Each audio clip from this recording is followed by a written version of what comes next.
Good afternoon and welcome to another episode of Unscripted and Unchained RPG Review. I am DM Bluddworth, and as you can see by the graphics, today's video is a dungeon mastering tips and ideas that worked.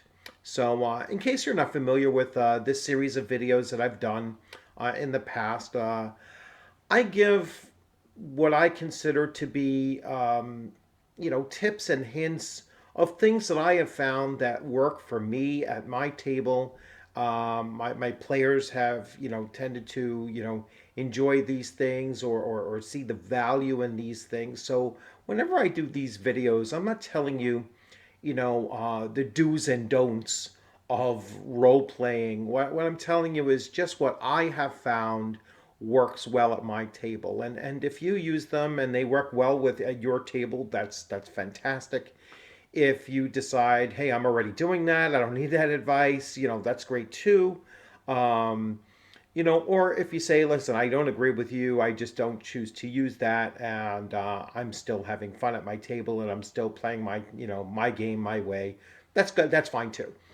So there's when I do these, I'm not really judging and saying if you're not doing this, you're doing it wrong.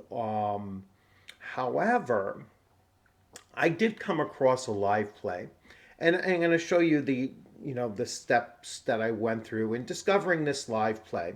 And I'm not going to call out the live play for what it is, but I did see what I would consider to be a real DMing or GMing mistake.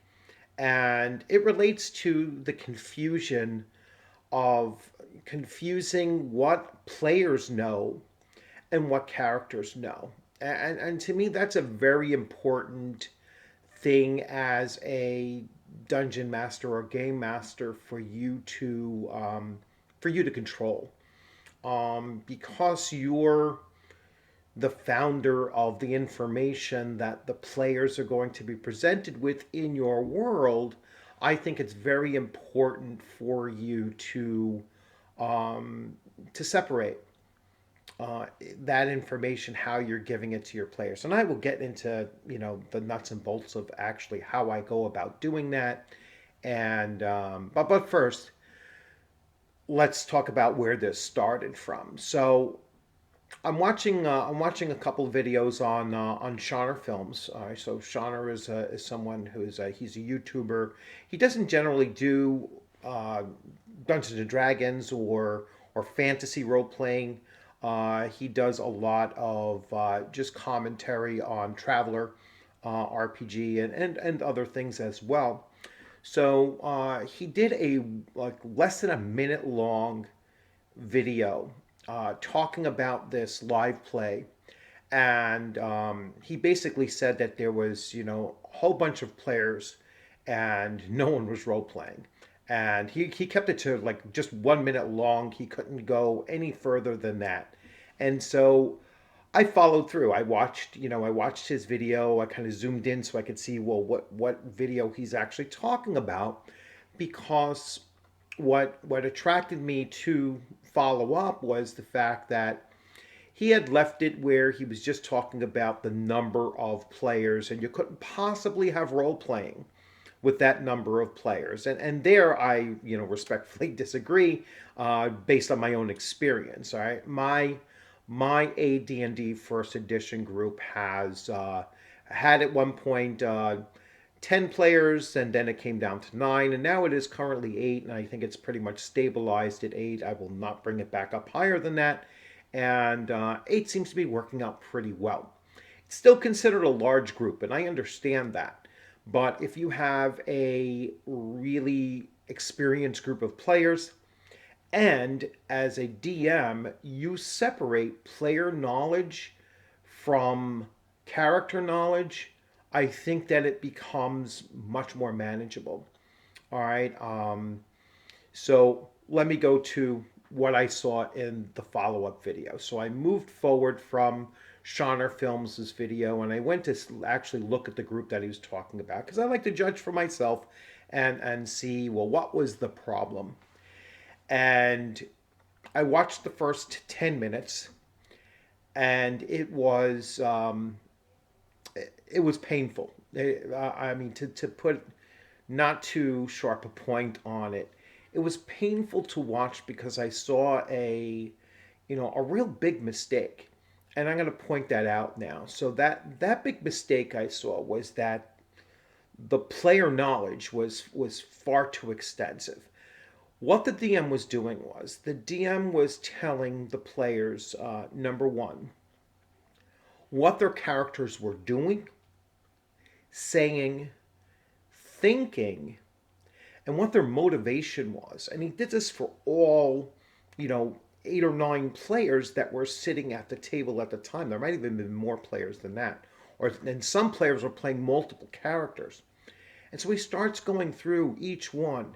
This is where your character is at. This is what your character is doing. This is what your character is saying, what your character is thinking, what your character knows about other characters, and what their characters are saying, knowing, thinking, and are motivated by. And that included a character that hadn't even been introduced to the group yet. And he then proceeded to tell that group of players, because he had them broken down into clusters. So these 3 players were going to have this particular act, and they were going to run this particular act, and the rest of the players just kind of sit by and listen in on. But he told them, like, this new character is going to join this act, and this is what this character. He was doing everything as the DM, telling the players all of this information that might be player knowledge, but it certainly wasn't character knowledge. And I was sitting there and I was scratching my head saying, like, let them tell their own story. Let each character introduce themselves. And even if they weren't, this wasn't their first session, this was, quite a few sessions in. But let them say what their character is doing at the time, what they're actually saying, and let the new character introduce him or herself to the rest of the party, or to the group of party that was there. So that was the first thing that I saw, was that these the DM was just giving a way too much information, and not not talking about what the characters were experiencing in that moment, rather telling the players everything that the characters were experiencing. So it was a real breakdown in that separation. So I watched the first 10 minutes. I watched it more than once, just to get try to get my head wrapped around what was going on, because it certainly did make it more difficult with the number of players involved, and he could have done it, made it his job much easier by letting the players role play that out. Excuse me. Then I watched the next 8 minutes, and the next 8 minutes is where the player characters took over. And once again, I saw this, this real breakdown take place, because the characters weren't all in the same location, and yet they could all know everything that was going on. And when you're playing electronically, you're playing, virtually on a virtual table, across, whether it's Zoom or whatever they were actually using.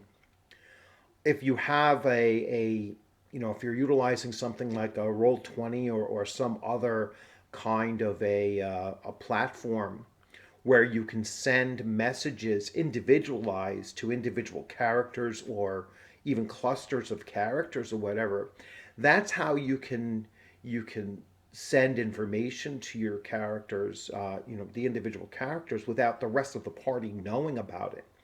And that's something that I do, and I'll get into that as well, like the things that I actually do in order to maintain that separation between player knowledge and character knowledge. So, they went through, this series of, I would say, mishaps, because it was just a total breakdown of a total breakdown of what the process of the adventure was. And there was one point where with the one character who I'll just mention has a very low wisdom. He has a 7 wisdom, and the rest of the party must have been aware that this character, if he was role playing this character with a low wisdom, he's probably demonstrated over the past that he doesn't make great decisions. And the way the player was actually playing this character in that moment that I was watching, he certainly wasn't making great decisions. So he is a character who is running around with a Medusa head in a sack, and he decides he gets a knock on his door, and he's going to pull the Medusa head out of the sack to answer the door, holding the Medusa head. And the DM asks him, like, how are you holding? You're going to take the Medusa head out of the sack and then open the door? And player was like, yes, I'm doing. My character is going to take out the Medusa head. So he has them roll the Medusa, roll a wisdom check because the character is taking out. He wants to make sure that the character averts his eyes from staring right into the face of the Medusa head. And he asks the player, well, what's your character's wisdom? And he says a 7. And I'm like, wow, that's a pretty low wisdom. And then he does a wisdom check, and the DM tells him, "Oh, you're lucky. I rolled a 6," which I was like, "All right, that's kind of surprising that he made the wisdom check." But then I thought about it. I was like, "But he's got a low wisdom, and the rest of the party is letting somebody with such a low wisdom walk around with the Medusa head in a sack." Um, Again, character knowledge would have been, hey, he's not the best person to walk around with the Medusa head. He's not very reliable with that kind of thing. He then takes this Medusa head, opens the door. For some reason, the 14-year-old boy on the other side, who was just like a page or something, calling for him to go downstairs to meet with some people. That 14-year-old at the door doesn't have to make any kind of check at all. So, his eyes never, averted, went to directed towards the Medusa head that the guy is clearly holding. So that wasn't done. The guy then goes down the stairs carrying the Medusa head in his hand, walking through a crowded tavern. Now, yes, he says, I'm going to make sure that the Medusa head is facing down, but nobody says a word. Nobody says anything about it. He goes into the back alley, and he follows these two humans. I'm assuming to this back alley, and then they ambush him. They turn around and they say, "We're here to attack you." Well, they didn't say that, but they were like, we're here to pay. You killed one of our members, and now it's time to die. And so they're going to attack him. And again, here he is with this Medusa head, and I'm thinking, well, these guys are fairly low level, based on the combat that was expressed. They were fairly low levels, so I would have thought that guys carrying a Medusa head, I wouldn't screw around with that guy. I would probably turn and run as soon as I saw the Medusa head. There was only 2 of them. It continues to just go on and on with this, so they do this combat, with a 1, and he turns him to stone. And the DM tells him, yeah, he failed a saving throw. He's turned to stone. But he made his system shock check. And I immediately said to myself, how would the player know that? The character wouldn't know that. The player wouldn't know that. That's something that the DM didn't need to say. Didn't even need to roll it at that time unless the players later on went to, return this guy from stone to flesh and checked it out. But I'm sitting there like it's just too much information. Then the rest of the party is all looking out a window into this back alley, and I was like, there's like 9 or 10 other players. How many windows are they looking out of? Like, how many rooms were they in? What was the, they start firing arrows out. They're throwing ceramic pots at the guy that's down on the, attacking the other player with the Medusa head. Um, and I'm sitting there. I was like, well, I don't understand. Like how many could be crammed in a window, or how many windows are there? How are they firing off these shots? And then he says, well, a bunch of you fired. We're just going to say that guy is dead, and we're going to move right on into let's get back to role playing.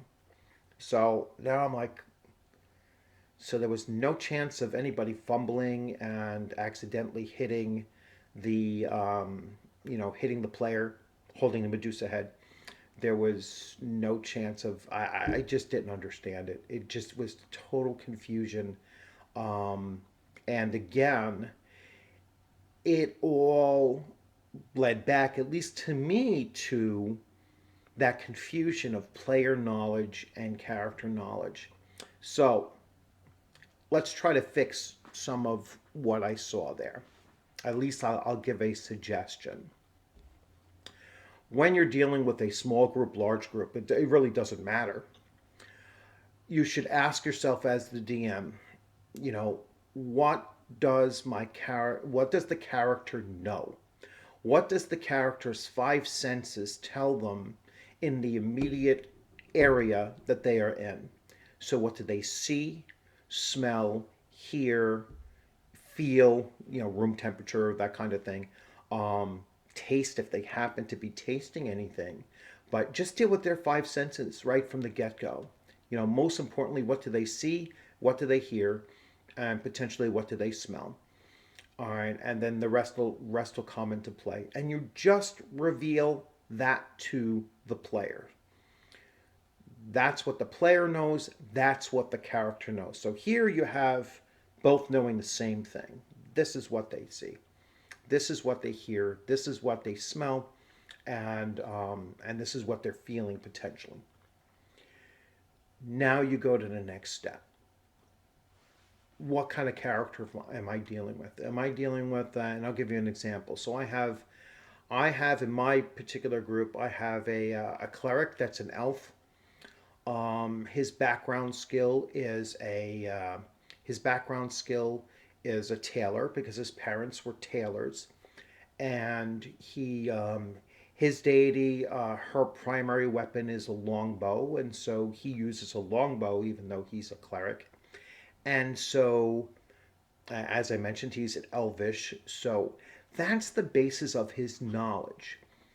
All right, he is a cleric of a deity. He has a background of tailoring, and so he'll have a working knowledge of cloths and silks and the quality of those things and how things are made and is that a religious garment, or might it have some religious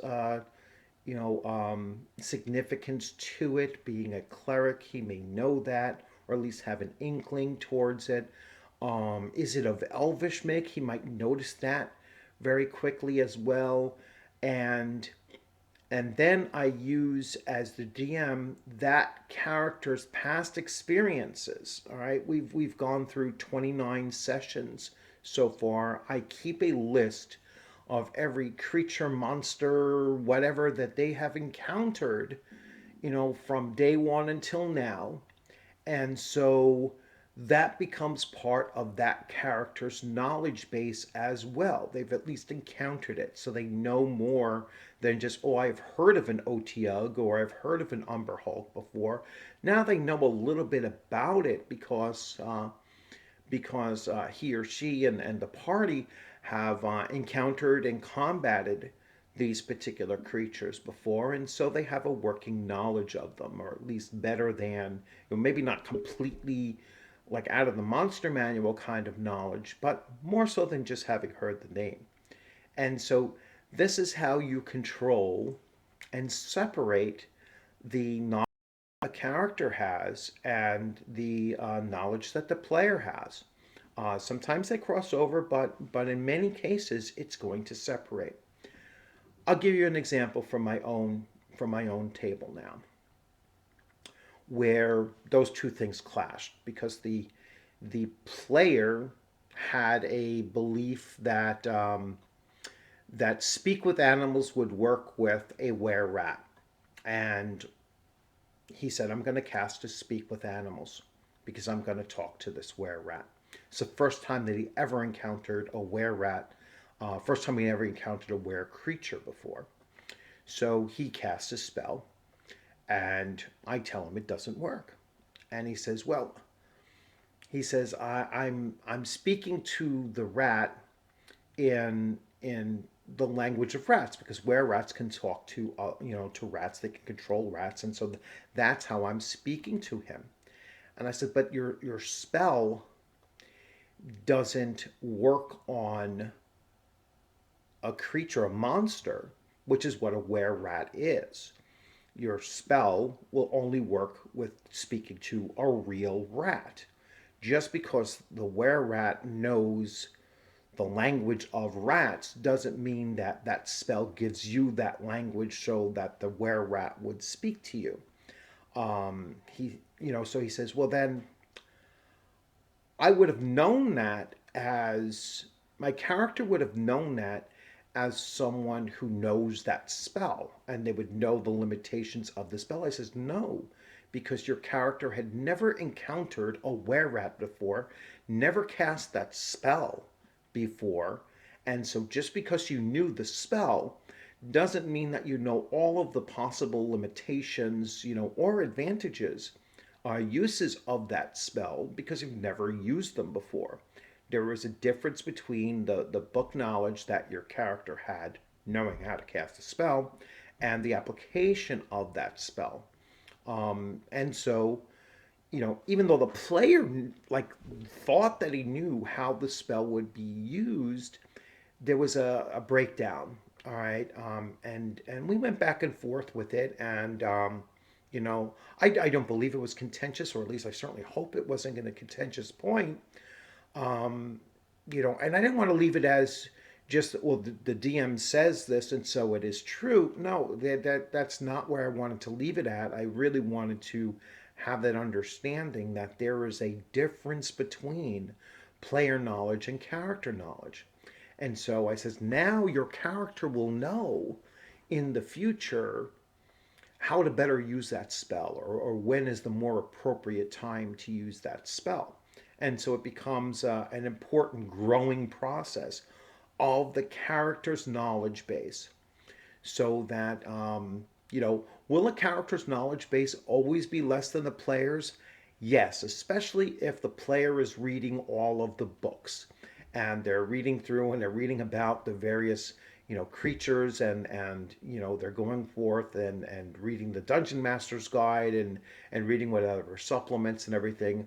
Yes, a player's knowledge is going to be greater than the characters, and it's a DM's job to control what the characters are actually able to work with. Now, why do I think that's important? Because it forces you to be in an environment that's much more immersive.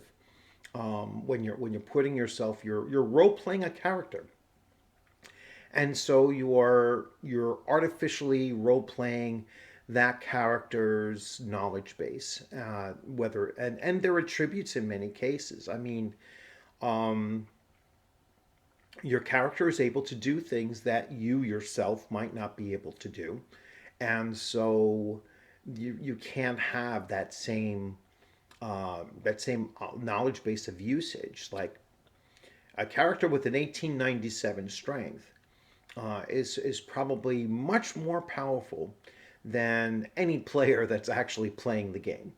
All right, and so when a player thinks, "Well, I never even considered trying to break down a door that you described as a heavy oaken door with steel, reinforcement and everything like that. It just never dawned on me to take my character, even though I know my character has an 1897 strength, um, I would tell to that character, based on their own knowledge of their own capabilities in their strength, you're looking at that door and you're thinking, maybe I can open that door up.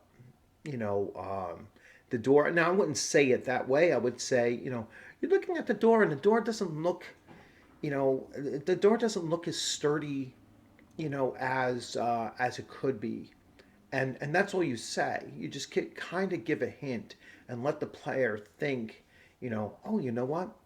I can now. I'm going to try to break open that door because now it's been described because my character sees it. My character sees, oh, there's a little bit of rust around the hinges of this door. And then it'll dawn on them, hey, I have an 1897 strength. I could try to force this door open. So again, that's how you give that hint as a DM without telling the player what their character is thinking. You plant the seed. You don't hand them the plant, and that's the point that I'm trying to make here is that as a dungeon master, you have to allow for the players to hit a roadblock where they really don't know where to go next, and it makes them start to look at themselves, their character, and look and think about the other characters in the group, and start saying, well, hey, I don't think I can do this, but you know isn't your character like your family was a blacksmith? Wouldn't you know something about these hinges that maybe we can do something about this? And can you take a look at the quality of that metal? Do any of us have anything that might work on taking the hinges off of the door? And just let the knowledge base of characters get you past whatever obstacle they've encountered. So yeah, I mean, like I said, I don't like to look at live plays and really tear them apart. But what I saw there was just a missed opportunity for that DM to make the separation that I'm arguing for, a separation between what a player knows and what a character knows. I also wanted to, explain to, Shoner Films that the failing wasn't the fact that there's a large number of players and that, oh, you can't possibly have role playing with 9, 10, 11 players. No, you absolutely can. You just have to control the knowledge base much better than what that particular DM controlled. um, you can send secret messages, to just individual characters, and then let them decide.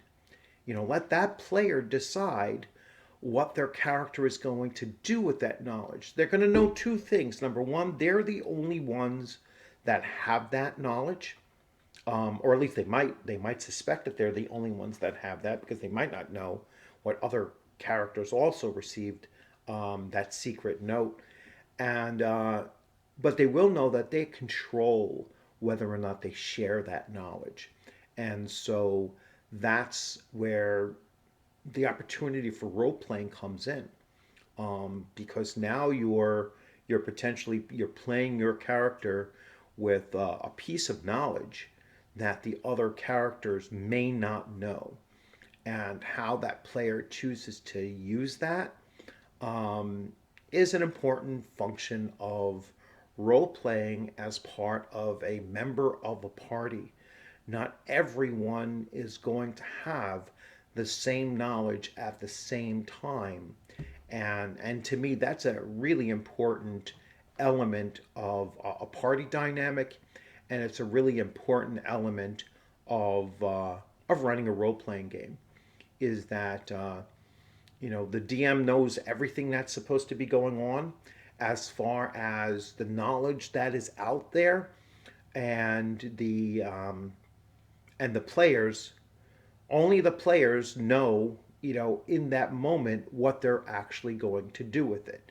What they decide to do should often be a surprise to the dungeon master. Like I'm sitting there, I don't know exactly how my players are going to deal with the pieces of knowledge that they have.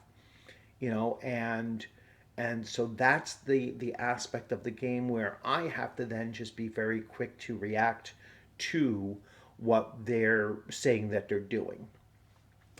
So again, it was a really interesting thing to watch. You know, as painful as it was to actually get through 18 minutes, I'm not watching all 3 hours of it, because it did progress even worse, and there was real player problems too, which I won't get into because I was just embarrassed by the kind of play that was going on there.